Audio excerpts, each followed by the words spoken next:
మహిళల ఉచిత ప్రయాణ పథకానికి మంగళం. ఇకపై సగం ఛార్జీ వసూలుకు రంగం సిద్ధం. గత ఎన్నికల్లో 6 గ్యారంటీలతో గద్దెనెక్కిన రేవంత్ సర్కార్ మొదటి హామీ మహిళలకు ఉచిత బస్ ప్రయాణం పథకాన్ని ప్రవేశపెట్టింది. ఉచిత బస్ పథకం ద్వారా మహిళా ప్రయాణికుల సంఖ్య రాష్ట్ర వ్యాప్తంగా 1 కోటి దాటింది. బస్సులో ఆక్యుపెన్సీ 90 నుంచి 110% పెరిగింది. మహిళలు పని ఉన్నా లేకున్నా విపరీతంగా ప్రయాణం చేయడం, సీట్ల కోసం గొడవలు, కండక్టర్లపై వేధింపులు, కొన్ని చోట్ల మహిళా ప్రయాణికులు కొట్టుకున్న సందర్భాలు ఉన్నాయి. ఇక సొంత వాహనాల్లో ప్రయాణించే మహిళా ఉద్యోగులు కూడా ఆర్టీసీ బస్సుల్లో ఉచితంగా తిరుగుతున్నారు.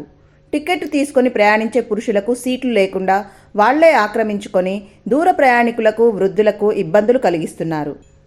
ఈ పథకం వల్ల ఆటో కార్మికులు రోడ్డున పడ్డారు. ప్రయాణికులకు ఇబ్బంది కలిగిస్తున్న ఉచిత బస్సు పథకంపై సర్వత్రా నిరసన వ్యక్తమవుతోంది. మహిళల విపరీత ప్రవర్తనతో సాటి మహిళలే స్వయంగా ఈ పథకాన్ని రద్దు చేయాలని కోరుకుంటున్నారు. ఉచిత ప్రయాణ పథకం వల్ల ఆక్యుపెన్సీ పెరిగి ఆర్టీసీకి లాభాలు వస్తాయనుకుంటే ఆర్టీసీకి పైసా రాలేదు. 0 టికెట్ల సొమ్మును ఆర్టీసీకి జమ చేయాల్సిన ప్రభుత్వం చెల్లించకపోవడంతో ప్రతి నెల 350 కోట్ల నష్టం వాటిల్లుతోంది. ఈ అమౌంట్ మార్చి నాటికే 1400 కోట్లు దాటింది. ఆర్టీసీ నష్టాల నుండి బయటపడాలంటే ప్రభుత్వం సకాలంలో బకాయిలు చెల్లించాలి. ఇది జరగకపోతే మహాలక్ష్మి పథకం ఆర్టీసీకి మరో గుదిబండ కానుంది. ఆర్థిక పరిస్థితిపై దృష్టి పెట్టిన సర్కార్ ఇప్పుడు తాజాగా ఆర్టీసీ గట్టెక్కడానికి మహిళలకు పూర్తి ఉచితంగా కాకుండా 50% ఛార్జీని వసూలు చేయాలని ప్రతిపాదన తెచ్చింది. మరికొద్ది నెలల్లో ఇది కార్యరూపం దాల్చనుంది.